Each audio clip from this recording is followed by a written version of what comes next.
नमो ताहि जाते भये अरहंतादि महान।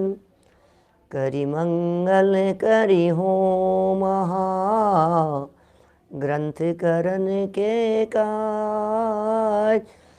जाते मिले समाज सब पावे निज पद राज। पावे निज पद राज। इस भव तरु का मूल एक जानहु मिथ्याभाव। ताको करि निर्मूल अब करिए मोक्ष उपाव। करिए मोक्ष उपाव। मोक्ष मार्ग प्रकाशक नामक यह ग्रंथ है। टोडरमल जी साहब की यह सुंदर रचना। सम्यक चारित्र का अन्यथा रूप वाला यह प्रकरण चल रहा था और अनेक प्रकार से इस बात को सिद्ध कर दिया गया कि हे भव्य जीव, तू विचार नहीं करता, तू कहाँ कहाँ गलती कर बैठता है, भूल कर बैठता है। चारित्र तो लेना है हमारे को, क्योंकि मोक्ष मार्गी होना है ना। इसका मूल प्रकरण मालूम है आपको क्या चल रहा है? ये सबसे मूल प्रकरण वो है व्यवहाराभासी, और उसके बाद जो प्रकरण चल रहा है व्यवहाराभासी के 4 भेदों में से चौथा भेद धर्म बुद्धि से धर्म धारक व्यवहाराभासी। तो मूल प्रकरण व्यवहाराभासी, फिर व्यवहाराभासी का चौथा भेद धर्म बुद्धि से धर्म धारक। इसका मतलब पूरे के पूरे प्रकरण में ये बात हाईलाइट हो रही है, धर्म करना चाहता है, धर्म करना चाहता है, धर्म बुद्धि से धर्म करना चाहता है।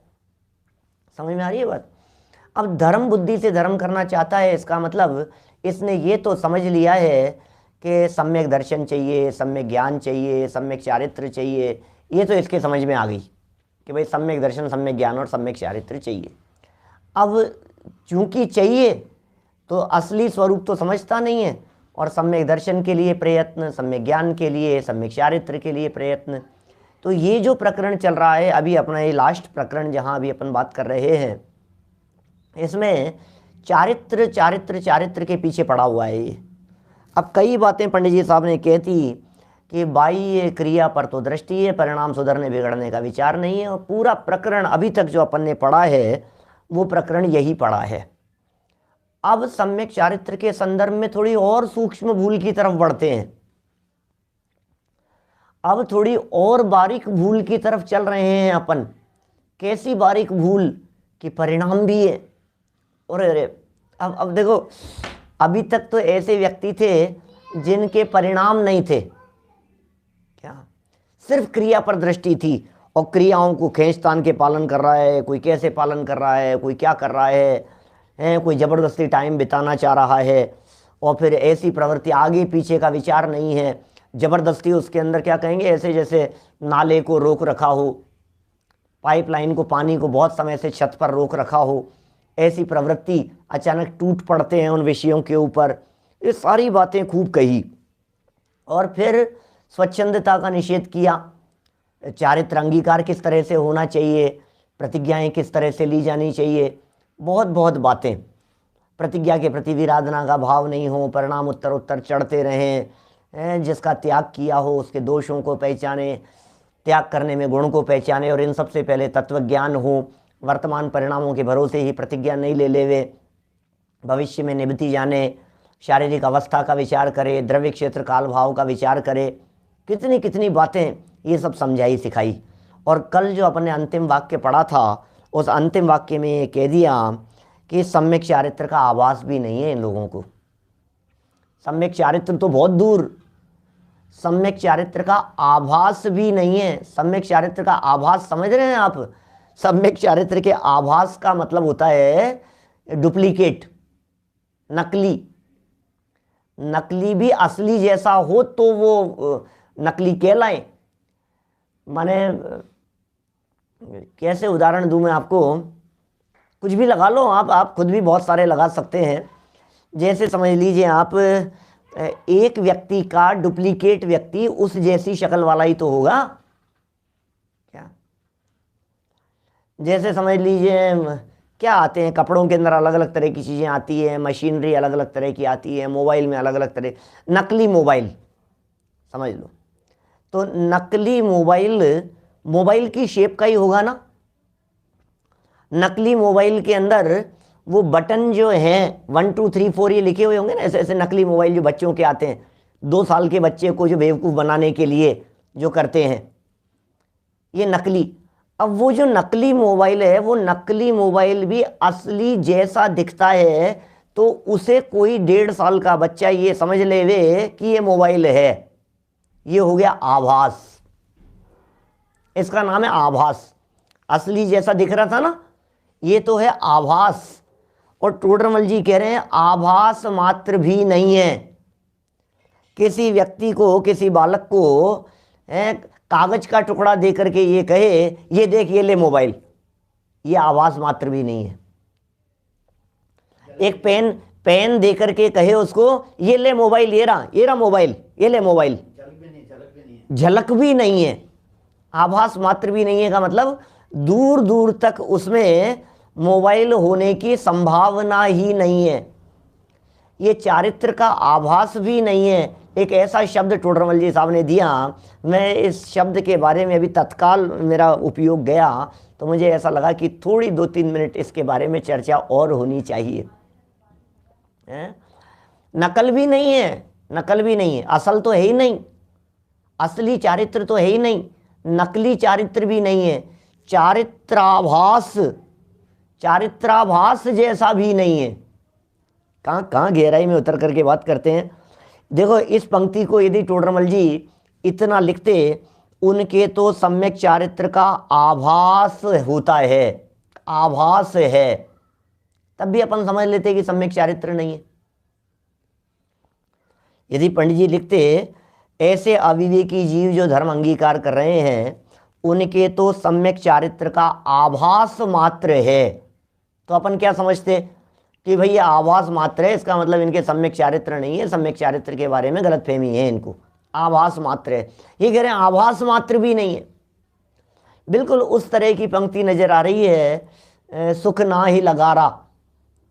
1-2 दिन पहले अपन ने संसार भावना की चर्चा करते समय ये लाइन देखी थी, चहु गति दुख जीव भरे हैं, परिवर्तन पंच करे हैं, सब विधि संसार असारा, या में सुख नाही लगारा, लगार मात्र भी नहीं है।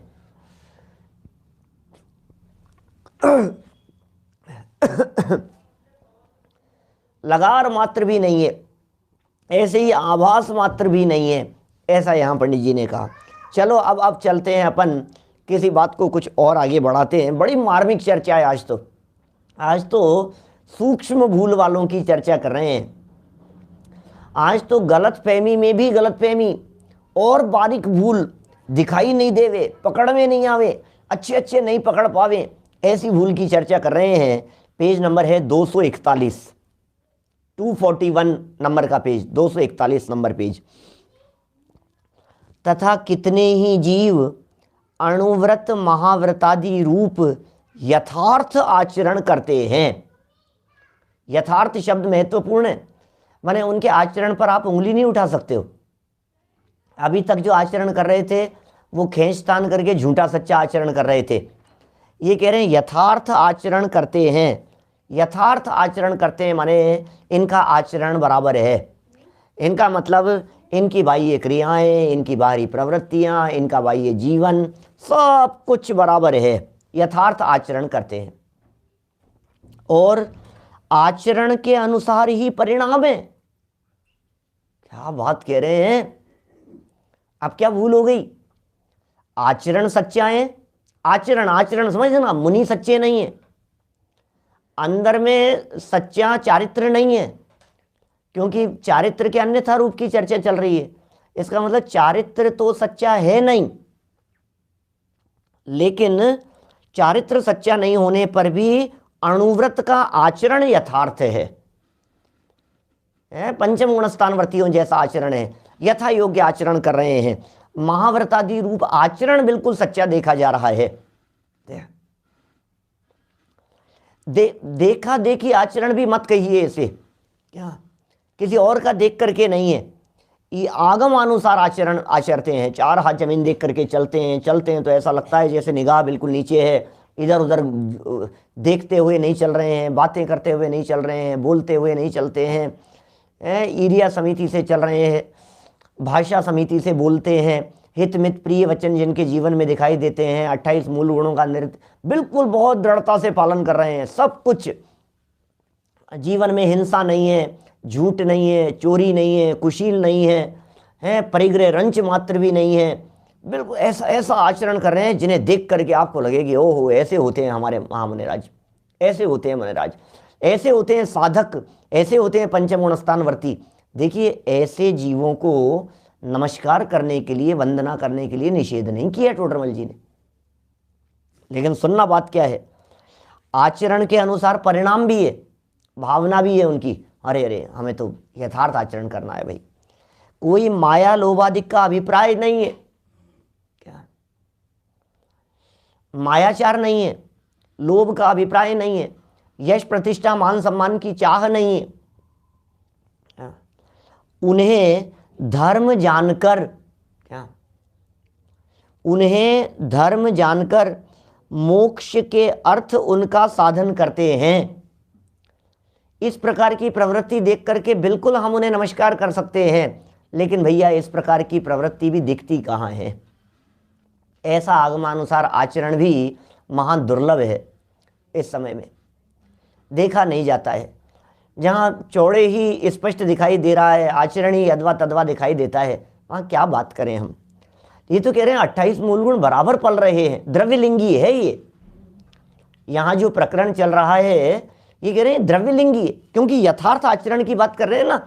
देखिए वास्तव में क्या है, नमस्कार करना ये चरणानुयोग है, क्या नमस्कार करना ये चरणानुयोग है, और चरणानुयोग यथार्थ है, चरणानुयोग यथार्थ है और नमस्कार करना चरणानुयोग है, तो कोई बाधा नहीं है उसके अंदर। चरणानुयोग को पकड़ेगा। हमारे चरणानुयोग की प्रवृत्ति, क्या हमारे चरणानुयोग की प्रवृत्ति या वंदन आदि की प्रवृत्ति सामने वाले को बाहर से देख करके होगी, बाहर में, क्योंकि आंखों से देखेंगे तो बाहर ही दिखेगा।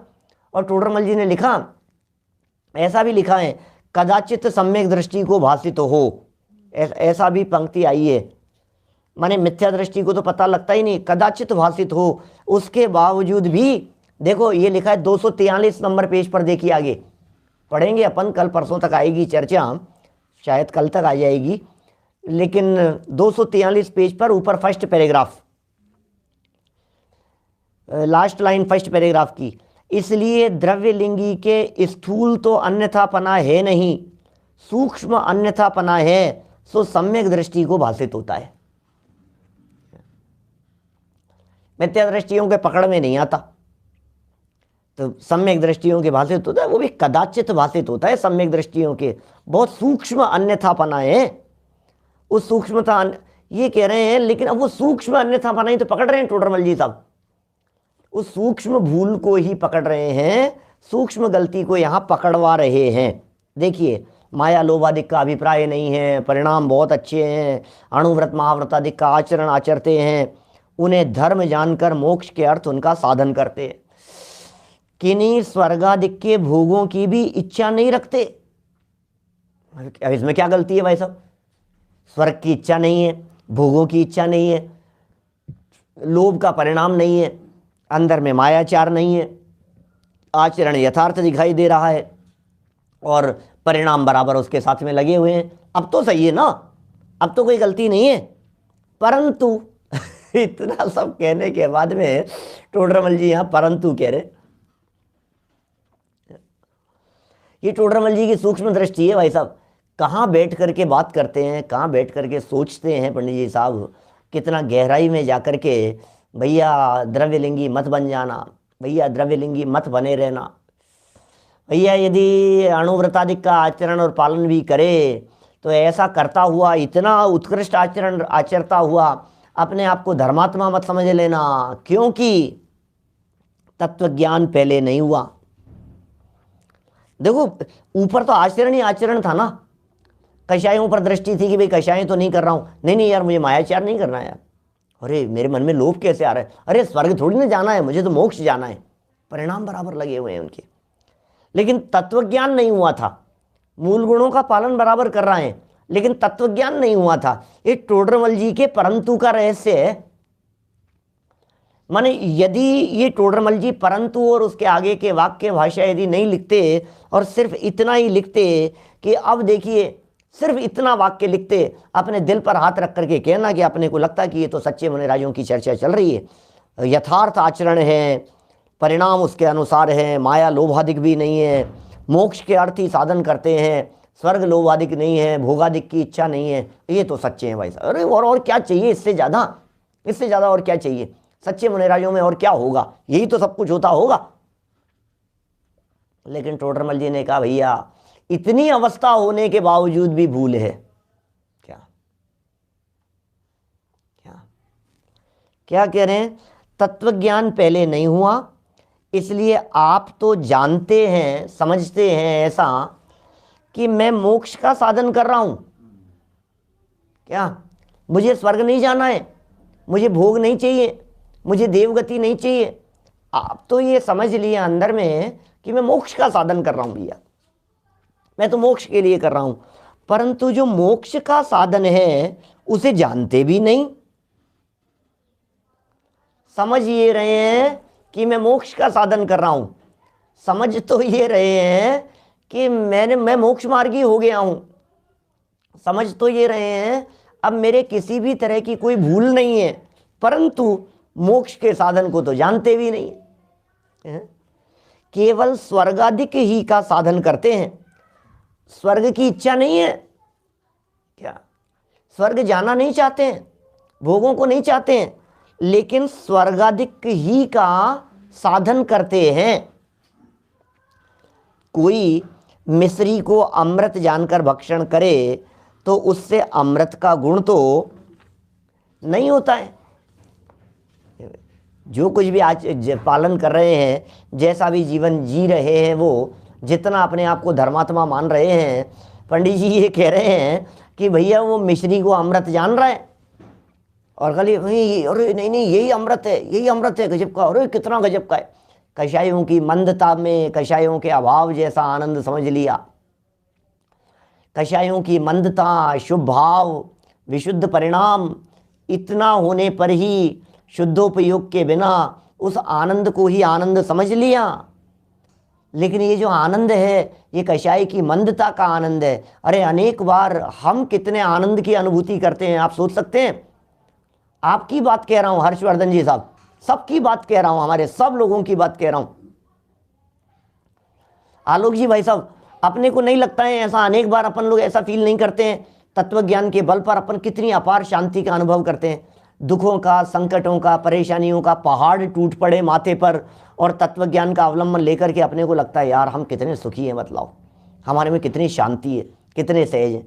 तो ये जो शांति है, ये शांति आत्मा के आनंद वाली शांति थी या शुभ भाव वाली शांति है? ये कषाय की मंदता वाली शांति है, ये मंदता वाली शांति है। इसमें वो आत्मा का आनंद नहीं है। आत्म स्वभाव की सन्मुखता लिए हुए जो परिणाम है, स्वभाव की सन्मुखता लिए हुए जो परिणाम है, उस परिणाम के आनंद की बातें है ये। क्या स्वभाव का अवलंबन नहीं, सन्मुखता कह रहा हूं मैं, एक एक शब्द सोच समझ करके कहा जाता है। आत्म स्वभाव का अवलंबन लेने पर जो परिणाम होते हैं, जो पर्याय उत्पन्न होती है, वो पर्याय तो है शुद्ध, वो तो है शुद्ध भाव, आत्मा का अवलंबन लेने वाली पर्याय। लेकिन अवलंबन नहीं हुआ, उस अवलंबन के सन्मुख हुई जो पर्याय, जिन परिणामों में, जिन विचारों में आत्मा आया, यार आत्मा तो हो आत्मा तो अवेद अखंड, अरे मैं तो भैया त्रिकाली ध्रुवात्म तत्व हूं, अरे मैं क्या, इनमें थोड़ी सी बीमारी हो गई, मेरे तो बीमारी होती ही नहीं है। एक व्यक्ति के कैंसर डिटेक्ट हो गया, क्या, और कैंसर डिटेक्ट हो जाने के बाद में लास्ट स्टेज बतला दी। अब लगता था कि रोएगा, लेकिन वो बहुत स्वाध्यायी अभ्यासी व्यक्ति थे और तुरंत उन्होंने अपने चिंतन को, अपने परिणाम की धारा को मोड़ा और परिणामों की धारा को अंतर की तरफ मोड़कर ऐसा विचार किया उन्होंने। क्या विचार किया? ये विचार किया कि अरे ये शरीर का रोग है, ये रोग तो मेरे है ही नहीं, मैं कौन सी बीमारी को अपनी बीमारी मान रहा हूं? कोई बात नहीं, शरीर का काम शरीर में होने दो, मैं तो ज्ञायक आत्म तत्व हूं। ऐसे विचार पूर्वक उनको कितनी शांति मिलती है, मिलती है शांति, बहुत शांति मिलती है। बोले ये जो शांति है, ये शांति का उपभोग कर रहा है ये व्यक्ति अणुव्रत महाव्रत आदि का यथार्थ आचरण पालन करता हुआ मिश्री खा करके ये समझ रहा है यही तो अमृत है, यही तो आत्मा का आनंद है, यही तो निर्विकल्प दशा है, यही तो अतीन्द्रिय आनंद है। और आत्मा का आनंद क्या होता होगा, और सहजता का आनंद क्या होता होगा? बोले यही आनंद है। ये अटक गया यहां पर। हम सब की हालत इस तरह की है, इस जगह पर आकर के अटक गए हैं हम। देखिए अभी दूसरे को पूजने की चर्चा नहीं चल रही है, अभी तो सेल्फ सेटिस्फेक्शन की बात चल रही है। इतना तो करता हूं यार मैं, 4-4 घंटा तो सुन रहा हूं दिन भर में, इतना तो अभ्यास कर रहा हूं, इतना तो पढ़ रहा हूं, इतना तो चिंतन कर रहा हूं, इतना तो सब कुछ कर रहा हूं मैं। ये क्या कर रहा है? ये सेल्फ सेटिस्फेक्शन। मैंने बहुत कर लिया भाई साहब, इतना कर लिया मैंने, इससे ज्यादा और क्या जान लोगे क्या मेरी? इतना तो कर रहा हूं मैं। देखिए क्या कह दिया, मिश्री को अमृत जानकर भक्षण करे, उससे अमृत का गुण तो नहीं होता, अपनी प्रतीति के अनुसार फल नहीं होता। क्या? फल तो जैसे साधन करे वैसा ही लगता है। क्या? फल तो जैसे साधन करे वैसा ही लगता है, अपनी प्रतीति के अनुसार फल नहीं लगता। बोलो, प्रतीति के अनुसार नहीं। तो सोच ले, वो भूताविष्ट और ध्यानाविष्ट की चर्चा की है ना समय सार के अंदर, जिस तरह की इसी तरह का वो ऐसा ऐसा भैंसा जैसा समझ लिया अपने आप को, वो मैं तो ऐसा हो गया सारे लोक में, मेरे सींग ऊपर माथे पे टच हो गए। ऐसा सोच रहा है, खुद ही सोच रहा है, सोच सोच करके नहीं अब मैं ठीक हो गया, all is well, all is well, सब ठीक है, सब ठीक है। नहीं ऐसा सोचो ठीक है तो आपको ठीक महसूस होगा। उनकी चर्चा चल रही है। देखिए बड़ी सुंदर बात कह रहे हैं ये। क्या कह रहे हैं टोडरमल जी साहब?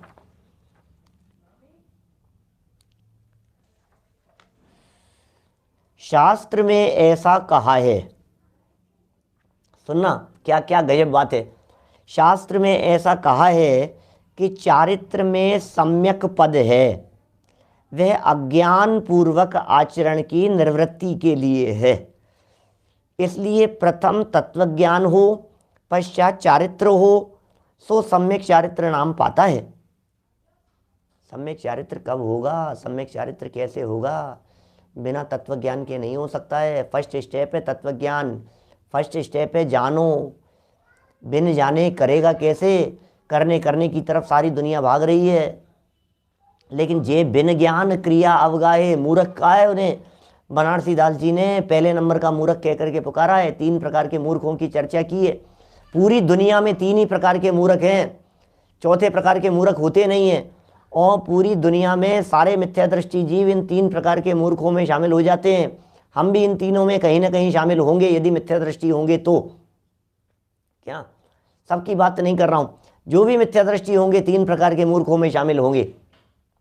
बिना ज्ञान के क्रिया करने वाले पहले मूर्ख, बाहुल्यता ऐसे मूर्खों की है। क्रियावादी क्रियावादी क्रियावादी 180 संप्रदाय ऐसे हैं, 363 में से 180 संप्रदाय, माने लगभग 50% ही हो गया ना। 180 363 में से 180 50% हो गया। 50% लोग पूरी दुनिया में क्रिया और आचरण के पीछे पागल हुए जा रहे हैं।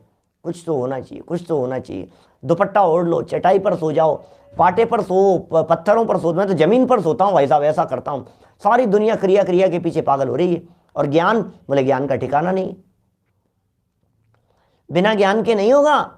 जे बिन ज्ञान क्रिया अवगाहे, पहले प्रकार के मूर्ख हैं। जे बिन ज्ञान क्रिया अवगाहे, पहले मूर्ख। दूसरे, जे बिन क्रिया मोक्ष पद चाहे। ये दूसरे मूर्ख है। क्रिया कुछ नहीं करना, आचरण कुछ नहीं करना, और सिर्फ समझ नहीं नहीं अपने को तो हो जाएगा। अरे क्या जरूरत है भाई साहब, तुम तो विनय से करो, तुम तो ज्ञान से करो, सब हो जाएगा अपने आप। और तीसरे प्रकार के मूर्ख कौन? इन दो में आते हैं क्या अपन? कहीं देखना भैया, कहीं ना कहीं तीन में से कहीं ना कहीं तो आएंगे। और जे बिन मोक्ष कहे मैं सुखिया, सो अजान मूढ़न में मुखिया। क्या?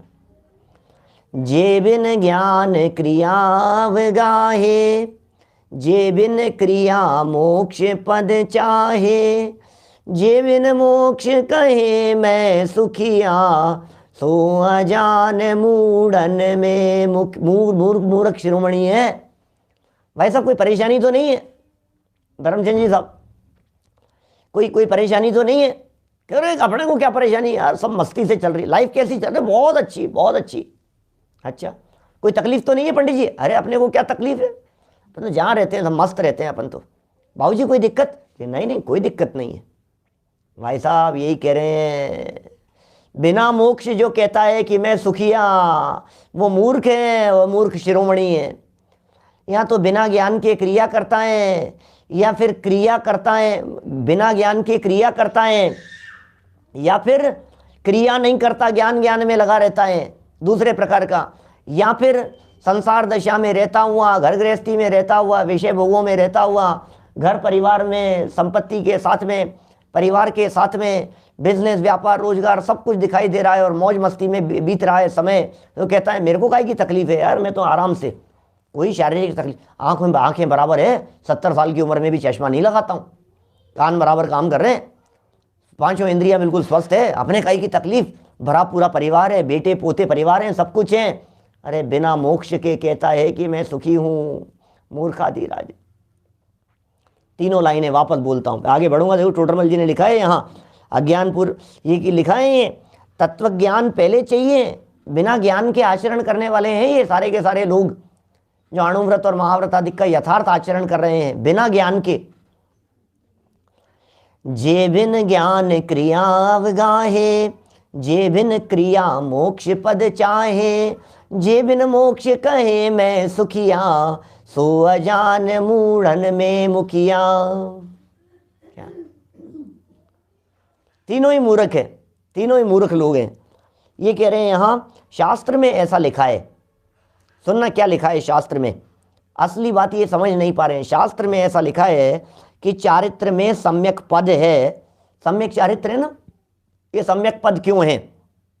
बोले अज्ञान पूर्वक आचरण की निवृत्ति के लिए। आगम वाक्य है भाई सब, अज्ञान पूर्वक आचरण नहीं होना चाहिए, उसकी निवृत्ति, जो भी आचरण हो वह अज्ञान पूर्वक नहीं होना चाहिए, ज्ञान पूर्वक होना चाहिए। इसलिए प्रथम तत्वज्ञान हो और पश्चात चारित्र हो। पहले तत्वज्ञान हो, पहले ज्ञान हो और फिर चारित्र हो, सो सम्यक चारित्र पाता है। जैसे कोई किसान बीज तो बोए नहीं और अन्य साधन करे तो अन्न प्राप्ति कैसे होगी? बीज ही नहीं बोया, बाकी सारा काम कर रहा है, बीज तो मूल था। देखिए सम्यक दर्शन के बिना ज्ञान सम्यक नहीं होता और तत्व ज्ञान सम्यक हुए बिना चारित्र यथार्थ नहीं होता। पहला काम है बीज बोना, बीज तो बोए नहीं और क्या करे, बीज तो बोए नहीं और अन्न का साधन करे तो अन्न प्राप्ति कैसे होगी? अन्य साधन करे, बीज नहीं बोया, हल चला रहा है, बीज नहीं बोया, खाद डाल रहा है, बीज नहीं बोया, पानी डाल रहा है, बीज नहीं बोया, उन्हें संभाल रहा है, जमीन की गुड़ाई कर रहा है, तो कैसे ना बिल्कुल ऐसी हो जानी चाहिए, बिल्कुल जमीन बहुत अच्छी हो गई है। और लेकिन अंतिम जो काम था, महत्वपूर्ण कार्य बीज डालने वाला, वो नहीं किया, बस वही भूल गया, बाकी सब काम कर लिया। फसल कितनी अच्छी आएगी? अन्न मिलेगा कि नहीं मिलेगा? मूल में भूल रह गई है? मूल में भूल पड़ी है, मूल में भूल। कितनी बारीक लेवल पर जाकर के बात कर ली है। ये जो सब कुछ दिखाई दे रहा है, ये सारा काम कर रहा है ये व्यक्ति, ये व्यक्ति सब कुछ करता हुआ दिखाई दे रहा है, इसके क्रियाकलाप आचरण सब कुछ यथार्थ रीति से हो रहे हैं, बराबर हो रहे हैं, लेकिन तत्व ज्ञान के बिना है। टोडरमल जी कहाँ से उदाहरण लेकर के आते हैं? देखो आप, कोई किसान बीज तो बोए नहीं और अन्य साधन करे, ऐसी बात नहीं है कि वो किसान जैसे काम नहीं कर रहा है, बाकी साधन सब कुछ कर रहा है, तो अन्न प्राप्ति कैसे हो? घास फूस ही होगा, घास फूस ही होगा। उसी प्रकार अज्ञानी तत्वज्ञान का तो अभ्यास करे नहीं और अन्य साधन करे तो मोक्ष प्राप्ति कैसे होगी? देव पद आदि होंगे।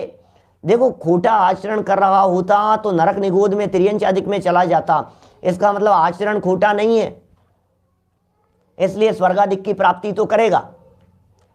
खोटा आचरण नहीं है, यथार्थ रीति से वो आचरण का पालन कर रहा है, मोक्ष मार्गी तो है वो, मोक्ष की प्राप्ति तो कर, मोक्ष मार्गी नहीं है, सॉरी, मोक्ष मार्गी नहीं है, स्वर्ग की तरफ जा रहा है। क्या भावना अच्छी है लेकिन मूल मिस हो गया, बस असली पॉइंट नहीं पकड़ पाया। चाहता तो है कि मैं अच्छा आचरण करूं, चाहता तो है कि मैं यथार्थ रीति से पालन करूं, चाहता तो है कि मेरा जीवन ऐसा होना चाहिए, ऐसा होना चाहिए, लेकिन आत्मा को ही भूल गया, आचरण में अटका रहा। आत्मा की खबर नहीं है उसे, अपने आप बिना प्रयत्न किए हुए, बोलो, प्रयत्न करे नहीं, बिना प्रयत्न किए हुए घास फूस ही उगेगी। फसल उगाने के लिए कितनी मेहनत और कितना परिश्रम करना पड़ता है भाई साहब, लेकिन सारी मेहनत और सारा परिश्रम बीज के बिना व्यर्थ हो जाता है। अच्छा, बीज भी डाल देवे लेकिन भूमि तैयार नहीं हो तो वो बीज क्या काम का? सुनिए ना ऐसी चर्चाएं आपने। इसलिए भाव विशुद्धि जरूरी है, इसलिए परिणामों की भूमि जरूरी है, परिणामों की निर्मलता जरूरी है, क्योंकि जमीन उपजाऊ हुए बिना, भाव भूमि तैयार हुए बिना, जमीन पूरी तरह से खेती के योग्य हुए बिना यदि बीज डालने का प्रयत्न करेगा तो वो बीज भी नहीं डलेगा, और डल जाएगा तो वो बेकार हो जाएगा, वो किसी काम नहीं आएगा, तब भी काम नहीं होने वाला है। तो कितनी ज़रूरत है, हम जब वेदी प्रतिष्ठा आदि ऐसे प्रसंगों के अंदर जब कभी हमारे को बोलना होता है, जाते हैं कभी किसी आयोजनों में, तो हम यही कहते हैं इस तरह की बात। पुराने उदाहरण हैं पुराने विद्वानों के, बोले सुनो, भगवान विराजमान होने के पहले वेदी की शुद्धि की जाती है। क्या? भूमि शुद्धि होती है पहले, बिल्डिंग बनने के पहले, मंदिर बनने के पहले भूमि पूजन होता है। क्या कर रहे हो आप? हाँ जी बिल्कुल। जिस वेदी पर भगवान आकर के विराजमान होने वाले हैं उस वेदी को भी पहले जल से शुद्ध किया जाता है, मंत्रोच्चार पूर्वक, विधि विधान पूर्वक, अनुष्ठान पूर्वक। उसके बिना भगवान भी विराजमान नहीं होते। आपकी परिणति में सम्यक दर्शन का अवतरण होना है तो सम्यक दर्शन के अवतरण के लिए भाव भूमि कितनी तैयार है। विषय कषायों में लिप्त, विषय कषायों में डूबे रचे पचे जीवों के ये बीज डालने का प्रयत्न करो। ये तत्वज्ञान का, ये सम्यक चारित्र रूपी वृक्ष तो बहुत दूर की बात है, ये सम्यक ज्ञान और तत्वज्ञान का बीज भी अंदर नहीं पड़ता है, बीज ही नहीं डलेगा। तो तत्वज्ञान है बीज, सम्यक दर्शन है बीज, और सम्यक चारित्र है वृक्ष। सम्यक चारित्र पेड़ है और उस पेड़ का बीज है सम्यक दर्शन और सम्यक ज्ञान, ये दोनों बीज है। तो सम्यक दर्शन और सम्यक ज्ञान रूपी बीज डले बिना चारित्र रूपी वृक्ष की कल्पना कैसे की जा सकती है कि इनके सम्यक चारित्र हो गया होगा। माने सम्यक दर्शन और सम्यक ज्ञान रूपी बीज के बिना सम्यक चारित्र नहीं होता, सम्यक चारित्र नहीं हो सकता। ठीक है साहब, सम्यक चारित्र तो नहीं हो सकता, तो सम्यक दर्शन सम्यक ज्ञान ये बीज डालने पर तो हो जाएगा ना। सुनो, ये बीज भी सम्यक दर्शन और तत्व ज्ञान का बीज भी तब डलेगा जब आपकी भाव भूमि तैयार होगी। उस भाव भूमि की तैयारी की प्रक्रिया चलती है रोजाना, यहाँ दिन में 4 टाइम जो अपन स्वाध्याय करते हैं, सिर्फ भाव भूमि तैयारी की बात चलती है। बीज तो खुद को डालना है, स्वयं को डालना है। यहाँ तो तैयारी चल रही है, परिणाम निर्मल हो रहे हैं, परिणाम भीगे हुए होने चाहिए। ऐसे कोमल होनी चाहिए भूमि। उस कोमल भूमि के ऊपर ही तत्व ज्ञान का बीज डलेगा। वेद विज्ञान के अभ्यास पूर्वक वो यथार्थ बीज डलने पर, सम्यक दर्शन सम्यक ज्ञान होने पर फिर चारित्र रूपी वृक्ष खड़ा होगा। परिणाम तो निर्मल हो। कठोर चित्त व्यक्ति के हृदय में सम्यक दर्शन रूपी बीज कैसे डले? कठोर चित्त व्यक्ति को यदि ये तत्व ज्ञान पिलाने की कोशिश करो, आप तत्व ज्ञान देने की कोशिश करो, ऊपर से निकल जाता है, आमने सामने निकल जाती है बात। बहुत बड़ी जिम्मेदारी का काम है। कौन है सुनने वाला व्यक्ति? सुनने वाले के अंदर पात्रता है या नहीं है? ये टोडरमल जी के जो उदाहरण है, ये किसान बीज बोए नहीं, वाह वाह क्या कह रहे हैं। किसान तो बीज बोए नहीं, वास्तव में वो किसान ही नहीं था जिसने बीज बोए बिना ये सारे काम कर लिए। वो किसान कैसे हो सकता है जो बीज बोना भूल गया है? क्या आप उसे किसान मान सकते हैं? आप कह सकते हैं नहीं नहीं किसान था लेकिन बीज बोना भूल गया। अरे किसान नहीं है, किसान होगा तो भूलेगा कैसे? इसी तरह से कि नहीं नहीं तत्व ज्ञान तो नहीं लिया और सारा आचरण आत्मार्थी व्यक्ति। अरे आत्मार्थी नहीं है फिर वो व्यक्ति। आत्मार्थी व्यक्ति आत्मा को कैसे भूल जाएगा? आत्मार्थी जो आत्मा को भूल गया वो आत्मार्थी कैसे हो सकता है? जिसे आत्मा की खबर नहीं है उसे आत्मार्थी कैसे कहें? भाई ये आचरण क्रियाओं और प्रवृत्ति में ही जो लगा हुआ है उसे हम आत्मार्थी नहीं कह सकते, भूल गया है वो तो। किसान बीज बोए नहीं, अन्य साधन करे, अन्य साधन करे, सब कुछ करे। सिद्धांत पर यदि इस बात को घटित करके देखो तो कैसी कैसी बातें नजर आती है। मूल चीज गई, अब बाकी सब कर लिया। क्या क्या कहें बोलो?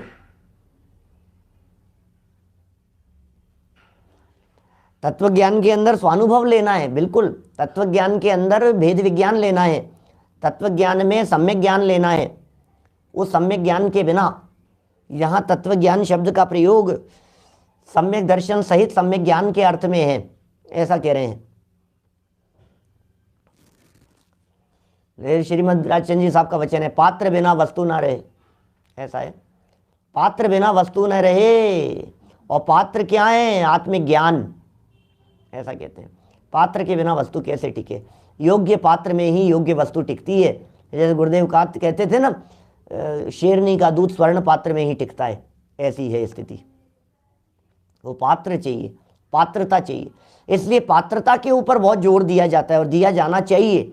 सम्यक दर्शन की पात्रता, मेरे एक दो जगह के प्रवचन हैं इस तरह के। डलास के प्रवचनों में भी एक बार मैंने लिया है, और भी कहीं के प्रवचनों में मैंने सम्यक दर्शन की पात्रता, सम्यक्त्व की पात्रता हेडिंग से, शायद मेरे ख्याल से 1.5 घंटे का प्रवचन है। सम्यक दर्शन की पात्रता, सम्यक दर्शन की पात्रता, शायद सोनागिर जी में भी चलाया था प्रमोद जी। वैसा आपके सम्यक दर्शन की पात्रता, सोनागिर जी जो शिविर लगा था ना कुन कहान का, उस शिविर में मैंने 5 दिन चर्चा की थी। उनमें सम्यक दर्शन की पात्रता, एक दिन प्रकरण आया है बीच में। क्या चाहिए सम्यक दर्शन के लिए? सम्यक दर्शन के लिए क्या क्या चीज़ें चाहिए? कैसे होगा सम्यक दर्शन? उस पात्रता को जानो, पहचानो एक बार, अपने में वो पात्रता है या नहीं। सम्यक दर्शन नहीं हो रहा है, पढ़िए, सम्यक दर्शन नहीं हो रहा है, सम्यक दर्शन नहीं हो रहा है। अरे सम्यक दर्शन होने के लिए पात्रता है कि नहीं है? अभी सम्यक दर्शन बीज की चर्चा कर रहे हैं यहाँ, तो क्या होगा? बीज बोए बिना बोले घास फूस ही होगा। और अज्ञानी तत्व ज्ञान का तो अभ्यास करे नहीं, ये अज्ञानियों की हालत ऐसी है। तत्व ज्ञान का तो अभ्यास करे नहीं और अन्य साधन करे। तत्व ज्ञान का तो अभ्यास करे नहीं, अन्य साधन करे, तो मोक्ष प्राप्ति कैसे होगी उसको? देव पद आदि ही होंगे, माने देव पद उसे मिल जाएगा, कोई ऐतराज नहीं है, मिल जाएगा देव पद। कौन सा बहुत बड़ा काम हो गया। देखो आगे बढ़ते हैं, 4 लाइन और पढ़ता हूं मैं, क्या कहते हैं यहाँ। वहां कितने ही जीव तो ऐसे हैं जो तत्वादिक के भली भांति नाम भी नहीं जानते। अणुव्रतादिक ले लिए, तत्वों के नाम भी नहीं जानते। महाव्रतादिक ले लिए, नाम भी नहीं जानते। आपको लगे ऐसे कैसे हो सकता है? अरे है ना, ये टोडरमल जी को गलत लिखे रहे हैं क्या? कितने ही जीव ऐसे हैं, तत्व की खबर ही नहीं है, 7 तत्वों की खबर नहीं है, गुणस्थानों के नाम पूछो तो पता नहीं है, पर्याप्तियों के बारे में चर्चा करो तो पता नहीं है, स्वर्ग नरक आदि की खबर नहीं है, किसी बात को जानते नहीं है, विषय वस्तु क्लियर नहीं है। पहली शर्त थी महाव्रत के पहले तत्वज्ञानी हो, फिर उदासीन परिणाम हो। क्या भली भांति और जोड़ दिया इन्होंने, कदाचित जानते हो तो भली भांति नहीं जानते हैं? कितने ही जीव तो ऐसे हैं जो तत्वादिक के भली भांति नाम भी नहीं जानते। क्या नाम भी नहीं जानते अच्छे से, उनके स्वरूप को जानना तो बहुत दूर की बात है। केवल व्रतादिक में ही प्रवर्तते हैं, पूरी दुनिया व्रतादिक के अंदर लगी हुई है। व्रत ले लो, व्रत ले लो। 14 थी, आपने उपवास किया क्या? अष्टमी अठाई है, आप क्या कर रहे हो अभी इस समय में भी? अपन तो भैया त्याग करो, नियम ले लो, प्रतिज्ञा ले लो। इन्हीं बातों के अंदर उलझा हुआ है। क्या कह रहे हैं? सम्यक क्या केवल व्रतादिक में ही प्रवर्तते हैं। कितने ही जीव ऐसे हैं जो पूर्वोक्त प्रकार सम्यक दर्शन ज्ञान का अयथार्थ साधन करके, यथार्थ नहीं है? पूर्वोक्त प्रकार का थोड़ा सा स्पष्टीकरण करूं क्या आपसे? पूर्वोक्त प्रकार क्या है? याद दिलाऊं आपको? पूर्वोक्त ऊपर कहा गया, पूर्वोक्त माने ऊपर जो बातें कर ली गई है, इसका नाम है पूर्वोक्त। पूर्वोक्त प्रकार सम्यक दर्शन ज्ञान का अयथार्थ साधन करके व्रतादिक में प्रवर्तते हैं। जैसा पीछे कहा गया था, कैसा पीछे कहा गया था? देव भक्ति का अन्यथा रूप, शास्त्र भक्ति का अन्यथा रूप, गुरु भक्ति का अन्यथा रूप है, फिर जीव अजीवादिक के अन्यथा रूप की चर्चा, जीव अजीव आश्रव बंध संबंध जरा मोक्ष, इन सब के तत्वों के अन्यथा रूप की चर्चा, ये सम्यक दर्शन का अन्यथा रूप जैसा पीछे कहा गया। फिर सम्यक ज्ञान का अन्यथा रूप जो पीछे कहा गया था। तो सम्यक दर्शन सम्यक ज्ञान का अयथार्थ साधन करके, पूर्वोक्त अयथार्थ साधन करके, जैसा पीछे बताया गया था वैसा अयथार्थ साधन करके व्रतादिक में प्रवर्तते हैं। लो, समझते ये कि मुझे सम्यक दर्शन सम्यक ज्ञान है। न तो उन्हें सम्यक दर्शन था, न उन्हें सम्यक ज्ञान था। गलत फहमी में अपने आप को सम्यक दृष्टि और सम्यक ज्ञानी समझ लिया था। यद्यपि वे व्रतादिक का यथार्थ आचरण करते हैं क्या? यद्यपि वे व्रतादिक का यथार्थ आचरण करते हैं। कि टोडरमल जी क्या कह रहे हैं? सम्यक दर्शन नहीं है, सम्यक ज्ञान नहीं है, व्रतादिक का बिल्कुल हूबहू असल नकल जैसे दिखाई देवे आपको, असली संत जैसे दिखाई देवे, असली प्रतिमाधारी व्रतियों जैसे श्रावक दिखाई देवे। यद्यपि वे व्रतादिक का माने अणुव्रतादिक का, महाव्रतादिक का, अणुव्रतों और महाव्रतादिक के साथ साथ में और भी प्रतिमाधारियों का, दूसरी प्रतिमाधारी, पांचवी प्रतिमाधारी, सातवीं प्रतिमाधारी, ऐसे प्रतिमाधारियों का, एलक शुल्लक आदि का, ये सब यथार्थ आचरण करते हैं। तथापि यथार्थ श्रद्धान ज्ञान बिना सर्व आचरण मिथ्याचारित्र ही है। क्या कह दिया है टोडरमल जी साहब? बोलो भाई साहब, इतना उत्कृष्ट आचरण है, जिस उत्कृष्ट आचरण को देख करके कोई व्यक्ति उंगली नहीं उठा सकता उनके ऊपर। इतना उत्कृष्ट आचरण है। बाहर में इतने उत्कृष्ट आचरण का पालन कर रहे हैं, जिस आचरण को देख करके दुनिया में किसी भी व्यक्ति को किसी भी प्रकार की कोई शिकायत नहीं हो सकती है। इतने उत्कृष्ट आचरण को पालन करने के बावजूद भी जिनवाणी ये कह रही है, आगम ये कह रहा है मिथ्याचारित्र है। ओहो, मिथ्याचारित्र है। मिथ्याचारित्र कौन कहे? यथार्थ आचरण और मिथ्याचारित्र, ये बातें सुन करके कैसा लग रहा है? अजीब नहीं लग रही है बात? क्या यथार्थ आचरण है और मिथ्याचारित्र है? ओ, यथार्थ आचरण और मिथ्याचारित्र, हाँ जी। कारण क्या है? बोले सम्यक दर्शन नहीं है, सम्यक ज्ञान नहीं है, ये असली कारण है। यथार्थ श्रद्धा नहीं है। यथार्थ श्रद्धान और ज्ञान, यथार्थ श्रद्धान माने सम्यक दर्शन, यथार्थ ज्ञान माने सम्यक ज्ञान, इन दोनों के बिना, माने सम्यक दर्शन और सम्यक ज्ञान के बिना सर्व आचरण, कुछ भी कर लो आप, सारा का सारा आचरण मिथ्याचारित्र कहलाता है। कि पंडित जी तुमने कह दिया और हम मान लेंगे, पागल समझ रखा है? इतने अच्छे महान हैं, महात्मा हैं, इतने अच्छे, आपने कह दिया और समझ लेंगे हम, मिथ्या चारित्र मान लेंगे उनको कि भैया मैं नहीं कह रहा हूँ, आगम प्रमाण प्रस्तुत कर रहा हूँ, समय सार कलश में इस प्रकार की बात अमृत चंद्र आचार्य देव ने लिखी है। अब बोलो, द्रव्यलिंगी है, द्रव्यलिंगी है। ये समय सार कलश में क्या बात कही है, इसकी चर्चा को कल आगे बढ़ाते हुए बात को आगे बढ़ाएंगे। अभी की बात को हम यहीं विराम देते हैं। बहुत मार्मिक प्रकरण है, कल ही बढ़ेंगे आगे, समय हो गया अपना। जनवाणी स्तुति। निज निधि निज में बताई, यह अनंत उपकार है, उसके लिए जनवाणी माँ को वंदना शतवार है, वंदना शतवार है। नमो कार मंत्र। नमो अरिहंताणम, नमो सिद्धाणम, नमो